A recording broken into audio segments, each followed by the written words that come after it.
Hi friends या को आपण चिन्ह पारुथिबे ये हैला बुढ़ियाणी तार जाल बिछे कि अछि एठी जो माने भी लागि जिबे पोक माने से मानंगो से खाइबो आमे ताको मांकड़ा बोली भी कहि थाओ। देखंतु से केते बड़ तार जाल नै देकी रखिछि एठी जे सब लागबे पोक माने से मानंको से खाइ देबो। ये हैला हम गाँ रो दृश्य मो माँ घर गाँ रो दृश्य ये कांकड़ गछ हेले एठी सबू पनीपरिबा सबू लगा ହେଇଥିଲା ଯେତିକି ବେଳେ ମୁଁ ମୋ ମାଆ ଘରେ ଥିଲି ସେ ସମୟରେ ଏଇ ସବୁ ଭିଡ଼ିଓକୁ ମୁଁ ବନେଇଥିଲି। ତ ଆଜି ସିନା ମୁଁ ଛାଡ଼ିକି ପଳେଇ ଆସିଛି ମୋ ଶାଶୁ ଘରକୁ, କିନ୍ତୁ ମୋର ସବୁ ମେମୋରି ହେଇକି ରହିଯାଇଛି। କେତେ ସୁନ୍ଦର କାଙ୍କଡ଼ ଗଛ ଥିଲା, କାଙ୍କଡ଼ରେ କେତେ କେତେ ଫଳ ହେଇଥିଲା। ଆମର ସେଠି ହଳଦୀ ଗଛ ବି ଅଛି ଥିଲା ସେ ସମୟରେ, ସାରୁ ଗଛ ଆଉ ଅମୃତଭଣ୍ଡା ଗଛ ଆଉ କନ୍ଦମୂଳ ଗଛ ଏମିତି ଆମେ ସେଠି ସବୁ ପ୍ରକାର ଚାଷ କରିଥାଉ। ଦେଖିପାରୁଥିବେ କେତେ କାଙ୍କଡ଼ ସବୁ ତୁଳିଛି। ଇଏ ଜହ୍ନି ଲମ୍ବା ଲମ୍ବା ଜହ୍ନି। ମୁଁ ଏପଟକୁ ଯେବେଠୁ ଆସିଲି ଏମିତି ଜହ୍ନି ମୁଁ ଦେଖିବାକୁ ପାଉନି। କେବଳ ଏଇଟା ଆମର ସେପଟ ସାଇଡ଼ ଦେବଗଡ଼ ଜିଲ୍ଲାରେ ଏସବୁ ଜହ୍ନି ଦେଖିବା ପାଇଁ ମିଳେ, କିନ୍ତୁ ଏପଟେ ଆମର କ'ଣ କି ସେଇ ଛୋଟ ଛୋଟ ସାଇଜର ଜହ୍ନି ଦେଖିବାକୁ ମିଳୁଛି। ମାର୍କେଟକୁ ଯେବେ ବି ମୁଁ ଯାଏ ସେ ଛୋଟ ଛୋଟ ସାଇଜର ଜହ୍ନି ନେଇକି ଆସେ। ମୁଁ ପସନ୍ଦ କରେ ନା, ତଥାପି ବି ମିଳୁନାହିଁ, କ'ଣ କରିବି, ସେଇ ଛୋଟ ଜହ୍ନି ହିଁ ନେଇକି ଆସିବା ପାଇଁ ପଡ଼ୁଛି ମୋତେ। ଆଣିକି ମୁଁ ରୋଷେଇ କରୁଛି। ତ ଆମ ପଟିଆ ଜହ୍ନି ଆଉ ଏପଟେ ମିଳୁନି। ଦେଖିପାରୁଥିବେ ଫ୍ରେଣ୍ଡସ୍ ମାନେ ଆମର କେତେ ସୁନ୍ଦର ଗଛ ଅଛି। ଇଏ ଗଛ ହେଲା ଜୁଇ ଗଛ। ଏଇ ଜୁଇ ଗଛରେ କେତେ ଫୁଲ ହୁଏ। ସେଠି ଦେଖନ୍ତୁ ବର୍ଷା ହେଉଛି ବୋଲି ଆମ କୁକୁଡ଼ାଟା ସେ ଗଛ ଛାଇ ମୂଳରେ ବସିଛି, ସିଏ ତାର ରେଷ୍ଟ ନେଉଛି। ଆଉ ଏପଟେ ଦେଖିପାରୁଥିବେ କେତେ ଭେଣ୍ଡି ଗଛ ସବୁ ଲାଗିଛି। ଭେଣ୍ଡି ଗଛରେ ଭେଣ୍ଡି ଫଳ ହେଇଛି। ଏସବୁ ଭେଣ୍ଡିକୁ ନେଇକି ମୁଁ ଭଜା କରିବି ବୋଲି ତୋଳୁଛି। ଦେଖିପାରୁଥିବେ ଇଏ ଭେଣ୍ଡିଟା ଫଳ ସରି ଆସିଲାଣି, ଏବେ କମ୍ ଫଳ ହେଇଛି। ଆଉ ଫାଷ୍ଟ ଯେତିକି ବେଳେ ଫଳ ହେଉଥିଲା ବହୁତ ଫଳ ହେଉଥିଲା। ମୁଁ ସେ ସମୟରେ ସେପଟେ ଥିଲି, ମୋର ଟ୍ରାନ୍ସଫର୍ ହେଇନଥିଲା, ତ ସେଇଠି ଥାଇକି ମୁଁ ମୋ ଡ୍ୟୁଟି କରିଥିଲି। ଆଉ ନୂଆ ମୁଁ ମୋର ୟୁଟ୍ୟୁବରେ ଭିଡ଼ିଓ ସବୁ ଅପଲୋଡ଼ କରୁଥିଲି। ମୁଁ ତ ପୂର୍ବେ କରୁନଥିଲି, ଆମର କୋଭିଡ଼ ପରଠାରୁ ମୁଁ କରୁଥିଲି। ତ ସେତିକି ମୋର ବେବି ହେଇନଥିଲା। ତ ମୁଁ ମୋର ସେଠି ଥିଲି, ଆରାମରେ ଟାଇମ୍ ପାଉଥିଲି। ଦେଖନ୍ତୁ କେତେ ସାରା ଭେଣ୍ଡି ଗଛ ଆମର। ଆଉ ଏଇସବୁ ବାଇଗଣ ଗଛ ଛୋଟ ଛୋଟ ହେଇଛି। ବାଇଗଣ ବଡ଼ ହେଇନି। କେତେ ସୁନ୍ଦର ଭେଣ୍ଡି ଫୁଲ ବି ଫୁଟିଛି, ଫଳ ହେଇଛି।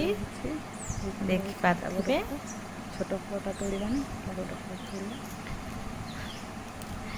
ତ ସେଠି ଆମେ ରହୁଥିଲୁ, ମୋ ବାପା ମାଆ ଆଉ ମୁଁ ରହୁଥିଲୁ। ତ ମୁଁ ସେଠି ବହୁତ ଫ୍ରିଡ଼ମ୍ରେ ଥିଲି। କ'ଣ କରିବା, ସବୁବେଳେ ଫ୍ରିଡ଼ମ୍ଟା ଆସେନି। ସମୟକ୍ରମେ ସେ ସବୁକୁ ଛାଡ଼ିକି ଆସିବା ପାଇଁ ପଡ଼ିଥାଏ। କିନ୍ତୁ ଯେତିକି ବେଳେ ଝିଅଟେ ବଡ଼ ହେଇଯାଏ, ବଡ଼ ହେଲା ପରେ ତା'ର ବିବାହ ବି ମୋଷ୍ଟ ଇମ୍ପୋର୍ଟାଣ୍ଟ। ବିବାହ ହେଲା ପରେ ପୁଣି ପିଲାପିଲି କେତେ କଥା ଥାଏ। ଝିଅ ପିଲା କେତେ ଦିନ ବା ବାପ ଘରେ ରହିବ। ତା'ର ସମୟ ଆସିଲେ ସିଏ ନିହାତି ଶାଶୁ ଘରକୁ ଚାଲିଯିବ। କିନ୍ତୁ ଶାଶୁ ଘରେ କେତେ ଯେ ଦୁଃଖ ସୁଖକୁ ନେଇକି ଚାଲିବା ପାଇଁ ପଡ଼ିଥାଏ। ଲଙ୍କା ଗଛ ଫୁଲ ହେଇଛି, କେତେ ଲଙ୍କା ଗଛ, କଲରା ଗଛ, କେତେ ଲଙ୍କା କଲରା ସବୁ ଫଳ ଥାଏ। ଏଠି ଆମର କ'ଣ ହେଲା ନା, କିଛି ସେମିତି ଗଛ ମୁଁ ଲଗେଇ ପାରୁନି। ଅଳ୍ପ ଏମିତି ଗୋଟେ ଦୁଇଟା ଲଗେଇଥାଏ। ଆମର ଏଠି ଜାଗା ବି ଏତେ ଏମିତି ଭଲ ଜାଗା ନାହିଁ। ତ ସେଠି ଆମର ମାଆ ଘରେ ଯେ ବହୁତ ବଡ଼ ଫାଙ୍କା ଜାଗା ଥିଲା, ବଡ଼ ଆମର ବାଉଣ୍ଡ୍ରି ବି ସେଠି କରାହେଇଛି। ସେ ବାଉଣ୍ଡ୍ରି ଭିତରେ ଆମେ ଖାଲି ଟାଇମ୍ ଦେଇପାରିବାର ଅଛି, କିନ୍ତୁ ସେଠି ଟାଇମ୍ ବି ଦେଇ ହୁଏନି, ଏତେ ଲଗେଇ ପାରୁନଥିଲୁ। ଜାଗା ବହୁତ ଫାଙ୍କା ଥିଲା। ଲଗେଇଥାଉ ସେମିତି କିଛି ପନିପରିବା, କିନ୍ତୁ ଏଠି ଆମର ଚାହିଁଲେ ବି ଆମର ତ ଜାଗା ସେମିତି ନାହିଁ। ବାଉଣ୍ଡ୍ରି କରିଛୁ ହେଲେ ବି ଅଳ୍ପ ଜାଗା ଅଛି, ସେଥିପାଇଁ କିଛି ଲଗେଇବି ବୋଲି ଭାବିଲେ ବି ଆଉ ଲଗେଇ ହେଉନି। ସେମିତି ଯେଉଁ ସମୟରେ ମଣିଷକୁ ଭଗବାନ ସମୟ ଦେଇଥାନ୍ତି, ସେଇ ସମୟରେ ମଣିଷ ପାଖରେ ଜାଗା ନଥାଏ। କିନ୍ତୁ ଯେଉଁ ସମୟରେ ଭଗବାନ ମଣିଷକୁ ଜାଗା ସବୁ ଦେଇଥାନ୍ତି, ସେ ସମୟରେ ମଣିଷ ପାଖରେ ସମୟ ନଥାଏ ବୋଲି ମୁଁ ଭାବେ। କିନ୍ତୁ କଥାଟା ବି ସତ। ସେମିତି ବି ଦିନ ଆସିଛି ମୋର। ଆଜି ମୋର ବେବିଟା ବି ବଡ଼ ହେଇଗଲାଣି, ସେ ସ୍କୁଲ ଗଲାଣି, ତ ଅନେକ କିଛି ଦାୟିତ୍ୱ ପଡ଼ିଯାଉଛି। ଆଉ ସେ କେବେ ବେବି ହେଇନଥିବ କି ଅନମ୍ୟାରେଡ଼ ଥିବ, ସେ ଟାଇମ୍ର ଫ୍ରିଡ଼ମ୍ଟା ଆଉ ଆସେନି, କି ସେ ଟାଇମ୍ର ଖୁସିଟା ଆଉ ଆସେନି। ମ୍ୟାରେଡ଼ ତ ଅନେକ ସବୁ ସମସ୍ୟା ଥାଏ। ଆଉ ତାପରେ ପୁଣି ସମସ୍ତଙ୍କର ଦାୟିତ୍ୱ ନେବା ପାଇଁ ପଡ଼ିଥାଏ, ଏମିତିକି ହଜବେଣ୍ଡର, ପିଲାର, ଆଉ ପୁଣି ଫ୍ୟାମିଲି ମେମ୍ବର୍ସ ମାନଙ୍କର। ପୁଣି ଯେତେବେଳେ ବେବି ହେଇଯାଏ ତାପରେ ଅନେକ କିଛି ସମସ୍ୟା ଆସିଥାଏ, ବଡ଼ି ପ୍ରୋବ୍ଲେମ୍ ବି ଆସିଥାଏ। ସବୁ କିଛିକି ଦେଖିକି ଚଳିଲା ବେଳେ ଅନେକ କିଛି ଦୁଃଖ ବି ସହିବା ପାଇଁ ପଡ଼ିଥାଏ, ତ ସମାଜକୁ ବି ଦେଖିବା ପାଇଁ ପଡ଼ିଥାଏ। ତ ସେମିତି ଚାଲିଛି ଲାଇଫ୍ଟା, କ'ଣ କରିବା। ପୂର୍ବର ଭିଡ଼ିଓ ସବୁ ଦେଖିଲା ବେଳେ ବହୁତ ମନେ ପଡ଼ୁଛି ଅତୀତରେ ଘଟି ଯାଇଥିବା ଭଲ ମନ୍ଦ ସବୁ କିଛି, ଆଉ ସେଇ ସମୟରେ ଯେଉଁ ଖୁସିରେ ଯେଉଁ ମୁହୂର୍ତ୍ତ ଗୁଡ଼ାକ ବିତୁଥିଲା, ଯେଉଁ ସମୟ ଗୁଡ଼ାକ କଟୁଥିଲା, ତ ବହୁତ ମିସ୍ ଲାଗେ। କ'ଣ କରିବା, ଆଉ ସେଦିନ ଆଉ ଫେରିବନି, ସେ ସ୍ମୃତି ହେଇକି ରହିଯାଇଛି ସବୁଦିନ ପାଇଁ। ଖାଲି ଦେଖିକି ଗୋଟେ ମନ ଭରି ଖୁସି ହେବା ଦରକାର। ଆଖିରେ ଲୁହ ଭରିଗଲେ ବି ଆଉ ସେଦିନ ତ ଫେରି ଆସିବନି। ଯାହା ହେଇଯାଇଛି, ସରିଯାଇଛି ସେ ଖୁସି ଦିନ, ଆଉ ମନରେ ଖାଲି ଭାବିବା ଛଡ଼ା ଆଉ କିଛି ନୁହଁ ବୋଲି ମୁଁ ଭାବୁଛି। ଚାଲନ୍ତୁ ପରବର୍ତ୍ତୀ ସମୟରେ ଯାହା ହେବା କଥା ହେଇଚାଲୁ, ଆଉ ଅତୀତକୁ ମନେ କରିକି କିଛି ଲାଭ ନାହିଁ, କେବଳ ସେ ସ୍ମୃତି ହେଇକି ରହିଯାଇଛି। ଦେଖନ୍ତୁ ଏଠି ମୁଁ ଖଡ଼ା ଗଛକୁ କେମିତି ଉପାଡ଼ି ଆଣିଛି, ଆଉ ତା ପତ୍ର ଗୁଡ଼ାକ ସବୁ ଛିଡ଼େଇ ଦେଉଛି, କାହିଁକି ନା ଏ ସବୁ ଖଡ଼ା ପତ୍ରଟା ସବୁ ପୋକ ଖାଇଯାଇଛି। ଖଡ଼ା ପତ୍ରକୁ ମୁଁ ରୋଷେଇ କରିବିନି, ମୁଁ ଏଇଠି କ'ଣ କରିବି ନା ସେ ଖଡ଼ାର ଯେଉଁ ଗଛଟା ଅଛି, ଏଇ ଗଛଟାକୁ ରୋଷେଇ କରିବି। ୟାକୁ ତରକାରୀ କଲେ ବହୁତ ଟେଷ୍ଟ ଲାଗିଥାଏ। ଆମ ସେପଟେ ଏଇ ଖଡ଼ାକୁ ନେଇକି ଆମର କାଞ୍ଜି କୁହନ୍ତି। ସବୁ ପନିପରିବାକୁ ନେଇକି ଆମେ କାଞ୍ଜି ବନେଇଥାଉ, ସେଠି ମିକ୍ସ କରିକି ସେ ଆମ୍ବୁଲ ଖଟା ବି ପକା ହୁଏ, ସେଇଟା ବହୁତ ଟେଷ୍ଟ ଲାଗେ। ଆଉ ଏପଟେ ଆମର ଆମ୍ବିଳ କୁହନ୍ତି। ତ ସେଇଠି ଗୋଟେ ଏତେ ଆମ୍ବିଳ ବି ଏତେ ମୁଁ କାହିଁ ଦେଖିବାକୁ ପାଉନି କି ଖାଇବାକୁ ପାଉନି। କେତେବେଳେ ନିଜେ କରିଲେ ରୋଷେଇ କଲେ ଖାଇବ, ନହେଲେ ନାହିଁ। କିନ୍ତୁ ସେପଟେ ଆମର ଯେକୌଣସି ପୂଜା ହେଉ କି ଯାହା କିଛି ହେଉ, ଆମ୍ବିଳଟା ନିଶ୍ଚିନ୍ତ କରିବେ। ତ ଆମ୍ବିଳ ଆମେ ବହୁତ ବନଉଥିଲୁ ସେପଟେ। ଆଉ ଗୋଟେ ହେଲା ଆମର ଛତୁ, ଏଇ ଯେଉଁ କୁଟାରେ ଯେଉଁ ଛତୁ ହୁଏ, ସେଇ ଛତୁକୁ ଏଇ ଖଡ଼ା ସହିତ ରୋଷେଇ କଲେ ବି ବହୁତ ଟେଷ୍ଟ ଲାଗିଥାଏ। ତ ଆମ ଘରେ କୁଟା ବି ସେଠି ବହୁତ କୁଟା ଥାଏ, ତ କୁଟାରେ ବହୁତ ଛତୁ ହୁଏ। ସେ ଛତୁରେ ଆମେ ୟାକୁ ପକେଇକି ରୋଷେଇ କରୁ, ତ ବହୁତ ଟେଷ୍ଟି ହୋଇଥାଏ। ମୋର ତ ସେଇଟା ଫେଭରାଇଟ୍। ସୁଜୁନା ଶାଗ କ'ଣ କି ମୁଁ ସବୁଦିନ ସେଠି ଯଦି ମୁଁ ଥିଲି, ସୁଜୁନା ଶାଗ ମୁଁ ସବୁଦିନ ଖାଉଥିଲି। କାହିଁକି, ମୋର ଆଖିରୁ ଯେବେ ବି ମୁଁ ସ୍କୁଟି ଚଲାଉଥିଲି ଲୁହ ଝରୁଥିଲା। ତ ଚଷମା ଲଗେଇଲେ ବି ମୋ ଆଖିରୁ କେମିତି ଲୁହ ଝରେ କେଜାଣି, ମୁଁ ବି ଜାଣିପାରେ ନାହିଁ। ଯେବେ ବି ମୁଁ ଯାଏ, ମୋର ଡ୍ୟୁଟି ଯାଏ, ତ ମୋ ଆଖିରୁ ଖାଲି ଲୁହ ଧର କି ବାହାରି ପଡ଼ିଥାଏ। ତ ଲୁହ ଏତେ ଝରି ଯାଉଛି କ'ଣ ପାଇଁ, ତ ମୁଁ ବଡ଼ ବଡ଼ ଚଷମା ସବୁ ଲଗାଉଥିଲି, ଆଖିରେ ପବନ ଜମା ବି ନ ପଶୁ ବୋଲି। ଯେମିତି ମୁଁ ବଡ଼ ଚଷମା ଲଗାଇଲେ ବି ମୋ ଆଖିରେ ପବନ ପଶିବ ହିଁ ପଶିବ, ଲୁହ ଝରିବ ହିଁ ଝରିବ। ତାପରେ ମୁଁ ମୋର ଭାବିଲି କ'ଣ କରିବି, କ'ଣ କଲେ ଠିକ୍ ହେବ, ମେଡ଼ିସିନ ଆଉ କେତେ ଖାଇବି। ଭାବିଲି ସୁଜୁନା ଶାଗ ଖାଇଲେ ଆଖିରେ ଯେଉଁ ଲୁହ ବାହାରେ, ସେ ଲୁହ ବାହାରିବାଟା ବନ୍ଦ ହେଇଯାଏ ବୋଲି ମୁଁ ଶୁଣିଥିଲି। ତ ଆମର ତ ସୁଜୁନା ଗଛ ଥିଲା 3ଟା, ସେ 3ଟା ସୁଜୁନା ଗଛରୁ ମୁଁ କ'ଣ କରେ ନା, ସବୁଦିନ ଶାଗ କିଛି ଆଣିକି ସବୁ ରୁଞ୍ଚିବି, ତାପରେ ସବୁଦିନ ଭାଜିକି ଖାଉଥିଲି। ମୁଁ ବି ଖାଉଥିଲି, ମୋ ମା ବି ଖାଉଥିଲେ, ମୋ ବାପା ବି ଖାଉଥିଲେ, ଆମେ ସମସ୍ତେ ମିଳିମିଶି କରି ଖାଉଥିଲୁ। ତ ଆମ ସମସ୍ତଙ୍କର ଆଖି ପାୱାରଟା ବଢ଼ିଗଲା। ତ ସବୁଦିନ ଖାଇକି ମୁଁ ମୋର ଯେମିତି ହେଲେ ବି ଟାଇମ୍ ବାହାର କରିକି ରୋଷେଇ କରିବି, ଆଉ ଖାଇକି ମୁଁ ମୋର ଅଫିସ୍ ଯାଉଥିଲି। ତ ଏବେ କ'ଣ ହେଲା ନା, ଏବେ କିନ୍ତୁ ଏଠି ମୁଁ ଚାହିଁଲେ ବି ମୁଁ ଆଉ ଖାଇପାରୁନି, ବାଇଚାନ୍ସ ସପ୍ତାହକୁ ଥରେ ଏମିତି ଖାଉଛି। ଚାହିଁଲେ ବି ଟାଇମ୍ ନାହିଁ, ସବୁ କିଛିକୁ ଦେଖିଲା ବେଳେ ଆଉ କ'ଣ ଇଚ୍ଛା ଥିଲେ ବି ଇଚ୍ଛାକୁ ଭାଙ୍ଗିବା ପାଇଁ ପଡ଼ିବ। ସେଥିପାଇଁ ଚାଲ ଅତୀତ କଥାକୁ ଭୁଲି ବର୍ତ୍ତମାନ କଥାକୁ ଚାଲିବା ବୋଲି ମୋତେ ଚାଲିବା ପାଇଁ ପଡ଼ିଥାଏ। ତ ଦେଖିପାରୁଥିବେ ଫ୍ରେଣ୍ଡସ୍ ମାନେ କେତେ କେତେ ସୁଜନା ଶାଗ ମୁଁ ସବୁ ନେଇ ଆସିକି ସବୁ ରୁଞ୍ଚି ଦେଉଛି। ଏହାକୁ ତାପରେ ମୁଁ ଭାଜିକି ରେଡ଼ି କରିଦେବି। ଏଠି ଅଧିକ ପିଆଜ ପକାଇବେ, ଅଳ୍ପ ପିଆଜ ପକାଇଲେ ୟାକୁ ଟେଷ୍ଟ ଲାଗିବନି। ଇଏ ଶାଗଟା ହେଲା ଅଧିକ ପିଆଜ ପକାଇବେ, ତାପରେ ସେଠି ରସୁଣ ଦେଇଦେବେ। ରସୁଣ ଟିକେ ଛେଚିକି ଦେଇଦେଲେ ତାର ଟେଷ୍ଟଟା ବଢ଼ିଯାଏ। ଆଉ ଗୋଟେ ସୁଜନା ଶାଗ ଭଳି ଆଉ ଗୋଟେ ଶାଗଟା ଅଛି, ସେ ଶାଗକୁ କ'ଣ ମୁଗୁନା କୁହନ୍ତି ନା କ'ଣ କୁହନ୍ତି ମୁଁ ବି ଜାଣିନି, କିନ୍ତୁ ସେ ଶାଗ ଏତେ ଟେଷ୍ଟ ନୁହଁ। କିନ୍ତୁ ୟା ଭଳି ସେ ଶାଗ ମେଡ଼ିସିନ ବି ହେଇପାରେ ନାହିଁ। ଲୋକ ଖାଆନ୍ତି କିନ୍ତୁ ସେ ଶାଗଟା ୟା ଭଳି କାମ ଦିଏ ନାହିଁ। ତେଣୁକରି ମୁଁ ସେ ଶାଗ ଖାଏ ନା। ତ ଆମର ବି ସେ ଗଛ ନାହିଁ, ଲୋକଙ୍କର ଅଛି ସେ ଗଛ, ଆମର ସେ ଗଛ ନାହିଁ। ତ ସେ ଶାଗ ଆମେ ଖାଉନି, ଏ ସୁଜନା ଶାଗକୁ ହିଁ ଆମେ ତାକୁ ଖାଇଥାଉ। ତ ଇଏ ବହୁତ ଭିଟାମିନ୍ ଅଛି। ଆମର କୁହନ୍ତି କୋଭିଡ଼ ଟାଇମ୍ରେ ବି, ଏଇଟା କୋଭିଡ଼ ନ ହେବା ପୂର୍ବର ଭିଡ଼ିଓଟା ମୁଁ ସୁଟ୍ କରିକି ରଖିଥିଲି। ତ କୋଭିଡ଼ ଟାଇମ୍ରେ ବି ଆମର କ'ଣ ହେଲା ନା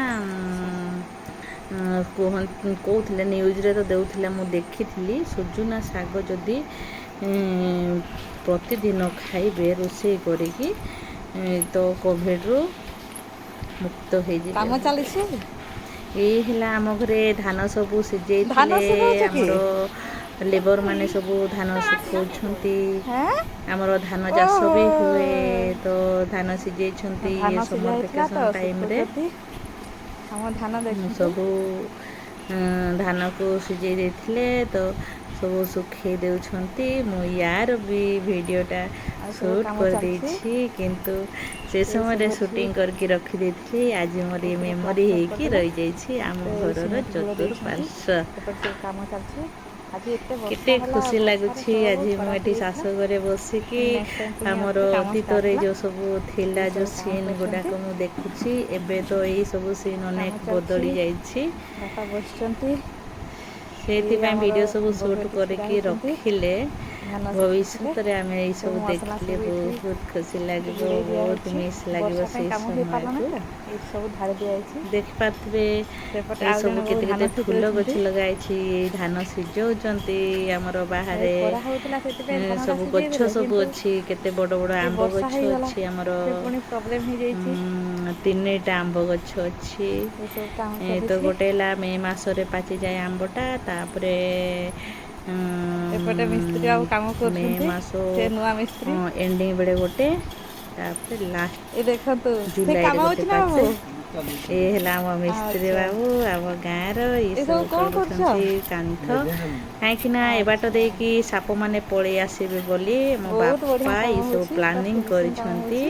ଏମିତି ଅଳ୍ପ ହାଇଟ୍ର ଏ ୱାଲ୍ ବାବୁ ଦେଇ ଏବେ ନୂଆ ଦେଇଛନ୍ତି, ମିସ୍ତ୍ରୀ ଯେଉଁଥିପାଇଁ କି ହେଇଛନ୍ତି, ଏ ଏବେ ବାଟ ବହୁତ ଭଲ ଦେଇକି କାମ ଆଉ ସବୁ ସାପ କରୁଛନ୍ତି। ପଶି ପାରିବେ ନାହିଁ ଆମ ଘର ଭିତରକୁ। ଆରାମରେ ଛୋଟ ପିଲାମାନେ ବି ଏଠି ବୁଲାବୁଲି କରିପାରିବେ। ଦେଖନ୍ତୁ ଆମର ଗଞ୍ଜାଟାକୁ କେମିତି ବୁଲୁଛି। ସେସବୁ ତାର ଖାଦ୍ୟ ଖାଉଛି। ଇଏ ହେଲା ପାରା। ଆମ ଘରକୁ ଅନେକ ପାରା ଆସନ୍ତି, ଆଉ ସବୁ ଖୁଣ୍ଟି ଖୁଣ୍ଟି ଖାଆନ୍ତି। ଗୁଣ୍ଡୁଚି ମୂଷା ବି ଅଛି, ଟିକେ ଟିକେ ଦେଖାଯାଉଛି ଗୁଣ୍ଡୁଚି ମୂଷା ଆମ ଭିଡ଼ିଓରେ। ଦେଖିପାରୁଥିବେ ପାରାମାନେ କେମିତି ଖୁଣ୍ଟି ଖୁଣ୍ଟି ଖାଉଛନ୍ତି।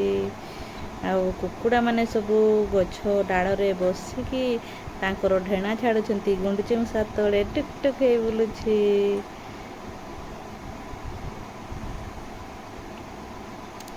ପାରାମାନେ ସବୁ ଖାଇ ଚାଲିଛନ୍ତି। ଏମିତି ବଡ଼ ବଡ଼ କୁକୁଡ଼ା ସବୁ ଅଛନ୍ତି।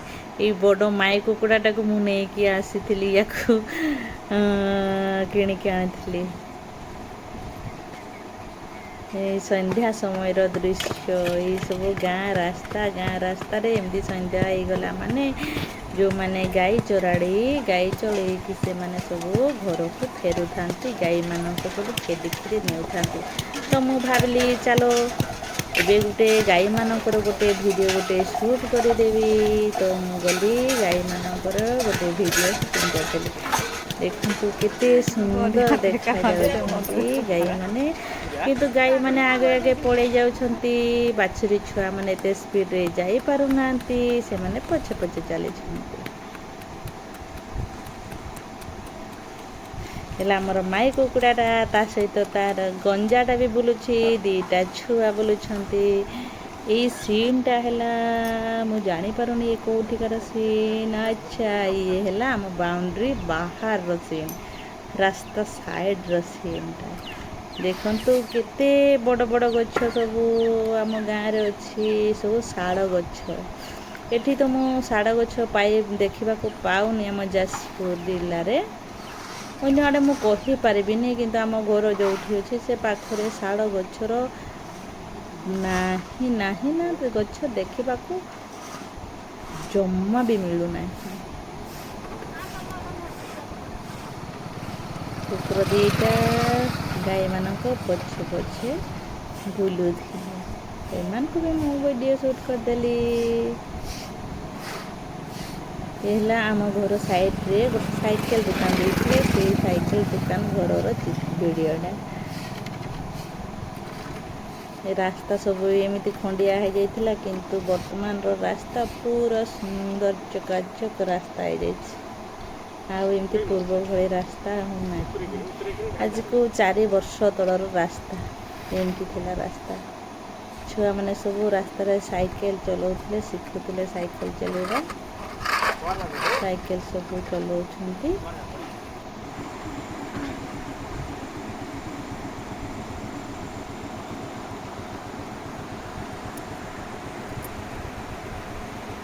ସବୁ ଛେଳି ମାନେ ଇଏ ଗୋଟେ ମୁଁ ଯାଉଥିଲି ସ୍କୁଟିରେ, ତ ପୋଲ ଉପରେ ଅନେକ ଛେଳି ସବୁ ଛିଡ଼ା ହେଇଥିଲେ। ତ ମୋତେ ଦେଖିବାକୁ ବହୁତ ସୁନ୍ଦର ଲାଗିଲା। ତାପରେ ମୁଁ ମୋର ସ୍କୁଟିକୁ ଛିଡ଼ା କରିଦେଲି। ତାପରେ ଏଇ ଯେତେ ସବୁ ଛେଳି ଅଛନ୍ତି, ଏଇ ଛେଳିମାନଙ୍କୁ ମୁଁ ସୁଟିଂ କରିଦେଲି। ପାଟିରେ କେତେ ସୁନ୍ଦର ଦେଖାଯାଉଛନ୍ତି ଏସବୁ ଛେଳି।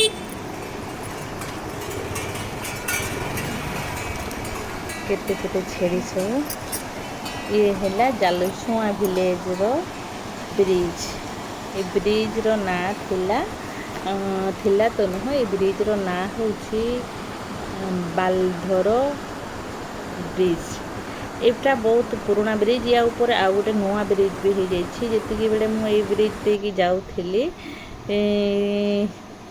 ତ ସେ ବ୍ରିଜ୍ରେ କ'ଣ ହେଲା ନା ପାଣି ତା ଉପରେ ଯାଉଥିଲା। ଏବେ ଆଉ ସେ ବ୍ରିଜ୍ ନାହିଁ। ଦେଖନ୍ତୁ କେତେ ସୁନ୍ଦର ଖେଳୁଛି ପ୍ରଜାପତିଟି। ଦିଟା ପ୍ରଜାପତି ସାଙ୍ଗ ହେଇକି ଉଡ଼ୁଛନ୍ତି। ତ ଏଇ ବର୍ଷା ଦିନ ଆସିଲା ମାନେ ଏମିତି ପ୍ରଜାପତି ମାନେ ଉଡ଼ୁଥିବେ।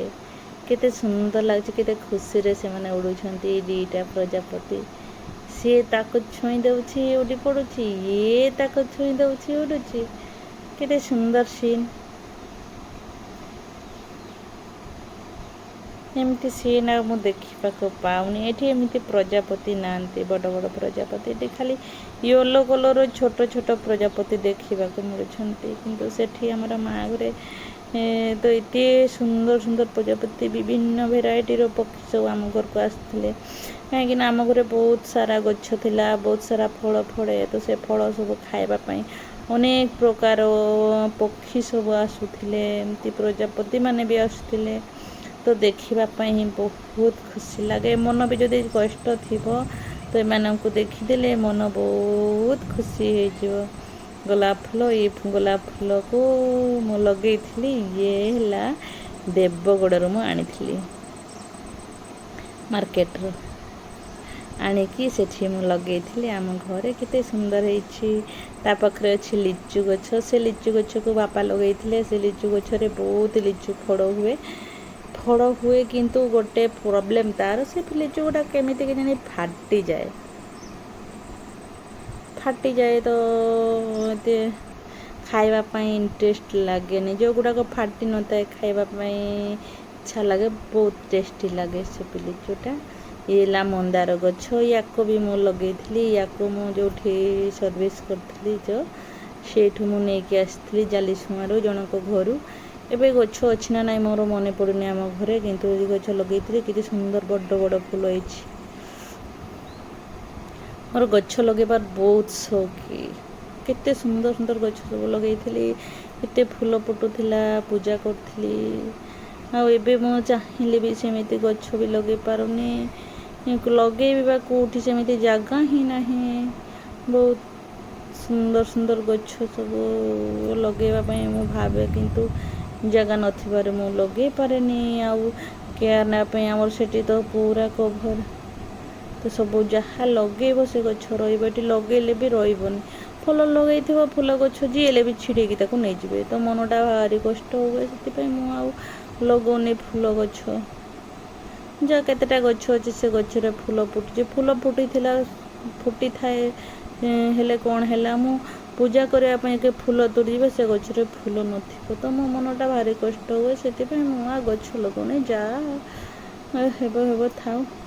ଖାଲି କାଞ୍ଚନ ଗଛ ଲଗେଇଛି, ମନ୍ଦାର ଗଛ ଲଗେଇଛି, ଆଉ ଟଗର ଗଛ, ସେତିକି ମୋର ଫୁଲ ଫୁଟୁଛି ଏଠି। କିନ୍ତୁ ସେଠି କିନ୍ତୁ କେତେ ପ୍ରକାର ଗଛ ଦେଖୁନାହାନ୍ତି, କେତେ ଗଛ ସେଠି ଲଗେଇଥିଲୁ, କେତେ ସୁନ୍ଦର ସୁନ୍ଦର। ଏଇଟା ମୋ ଭଉଣୀ ଲଗେଇଥିଲା ଗଛଟା, ନାଲି ନାଲି ଫୁଲ ଫୁଟିଛି, କେତେ ବଢ଼ିଆ ଦେଖାଯାଉଛି। ଇଏ ହେଲା ଏଇଟା ସୁନ୍ଦରଗଡ଼ ଡିଷ୍ଟ୍ରିକ୍ଟରୁ ମୋ ଭଉଣୀ ନେଇକି ଆସିଥିଲା। ସେଇ ଗଛଟା କ'ଣ କହିଲେ, ଗୋଲାପ, ଜଙ୍ଗଲି ଗୋଲାପ। ଇଏ ହେଲା ମନ୍ଦାର ଫୁଲ, ୟାକୁ ବି ମୁଁ ଲଗେଇଥିଲି।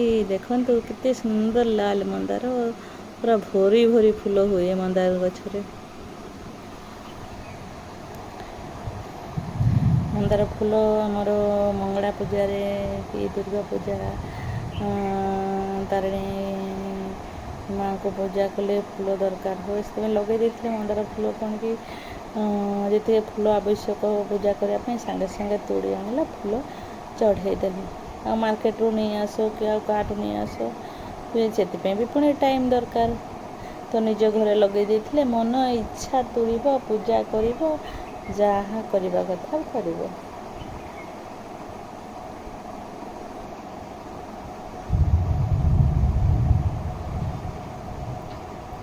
ଇଏ ହେଲା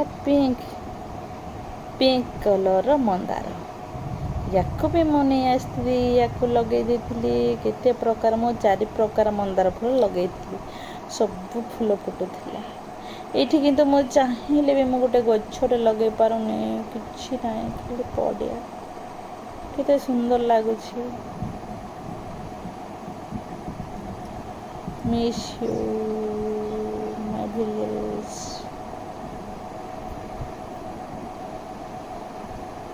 ଇଏ ଗୋଟେ କଲର୍ ଫୁଲ, କେତେ ସୁନ୍ଦର ଫୁଲ ଦେଖାଯାଉଛି, ଫୁଟୁଛି।